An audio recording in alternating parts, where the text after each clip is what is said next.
এলাকাতে, আমি এখানকার কথা বলি না, আমার এলাকায় আমার বাবা একমাত্র ব্যক্তি যে গুলি খেয়েছে। আজকে আমার স্বীকার করতে হবে, আমি স্বীকার করব। তাকে খোঁজ খবর নেওয়ার জন্য জামাত ছাড়া বিএনপি আমার এলাকায় অভাব নেই।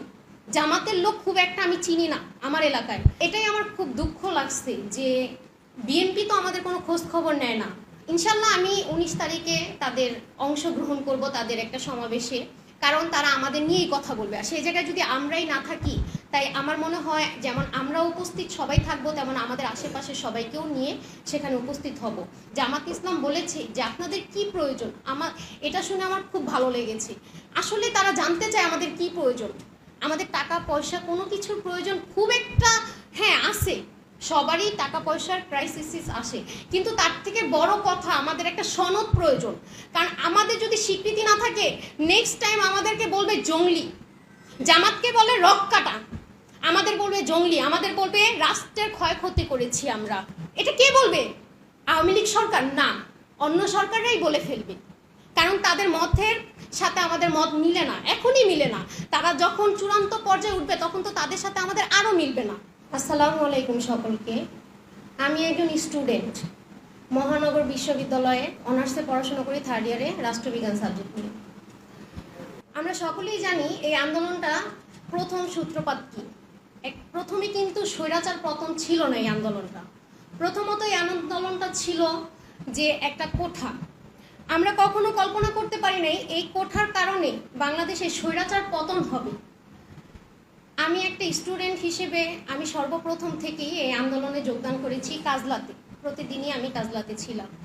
বৃহস্পতিবার দিন ছাত্রলীগ যখন আমার গায়ে হাত তুলেছে, আমাকে অনেকভাবে মেরেছে, তো তখন আমি আমার বাবাকে রাত্রে গিয়ে বলি, বাবা, আমার বাবা কিন্তু একজন ভ্যান চালক, বাবা আমাদেরকে এরকম এরকম করে মারছে, এই আন্দোলনটা তো এখন স্টুডেন্টদের না, বড় ভাইয়ারা বলছে বাবা মাকে নিয়ে আসো, তুমি কি যাবা? আমার মা বলছে না, তুই যা, আমার স্বামী একমাত্র ইনকাম, আমার স্বামী যাবে না। কারণ আমার মা এই আন্দোলনে বলছে অনেক ক্ষয়ক্ষতি হয়, যাওয়ার দরকার নেই। একটা ভয় সব বাবা মায়েরাই পেয়েছে।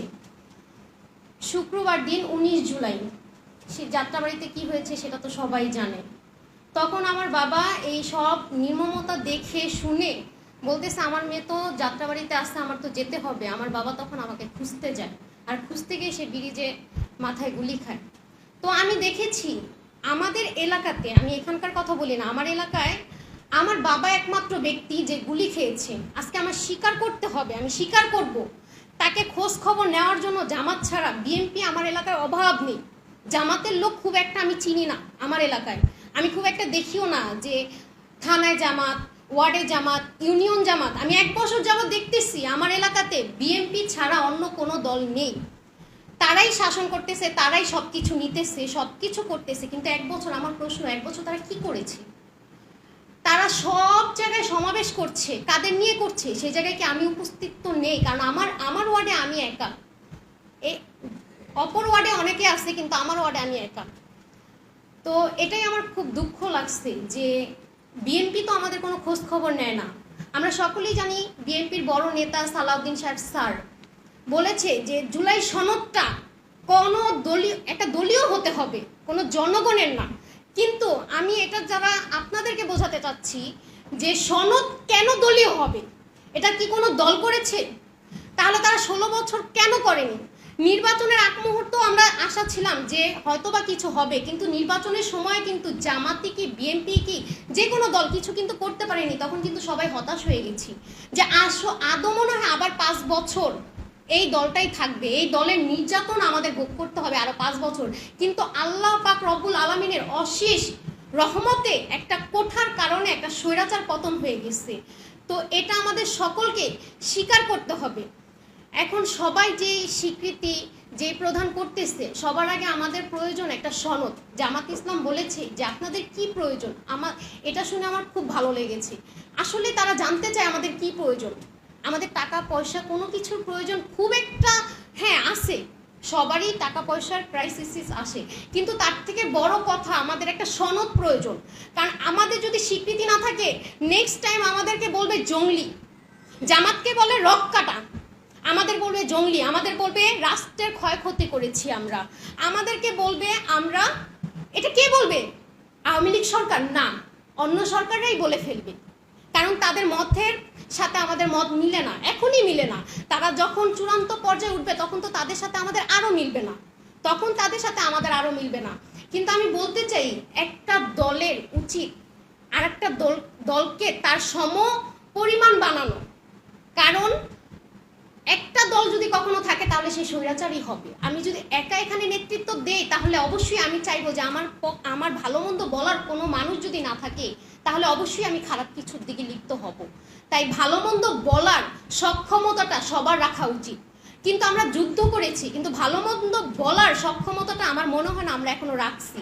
কারণ রাখলে মিটফুটের মতো এলাকার মধ্যে এরকম একটা দুর্ঘটনা ঘটে না, কারণ সেখানে উপস্থিত কোনো দল থাকার আগে অনেক মানুষ ছিল, কিন্তু কোনো মানুষ তার প্রতিবাদ করেনি। আর এখন আবার সেই প্রতিবাদ থামায়া দিছে।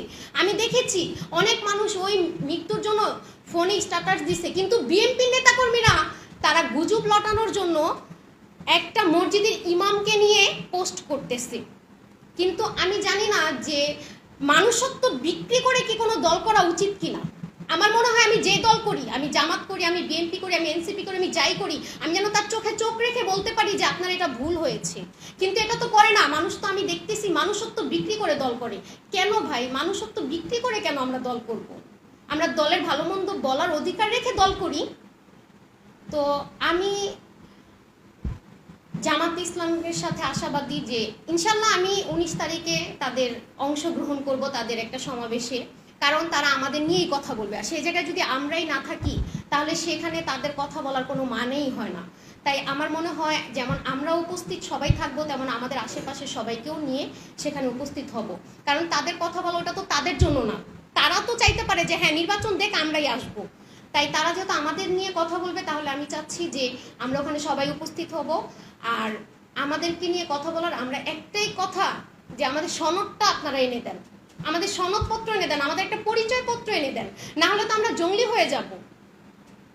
আমাদেরকে এরপর আমাদের নিশ্চয়তা থাকবে না, আমাদের জীবনে আমাদের ভবিষ্যতের কোনো নিশ্চয়তা থাকবে না। এ বলে আমি আমার বক্তব্য শেষ।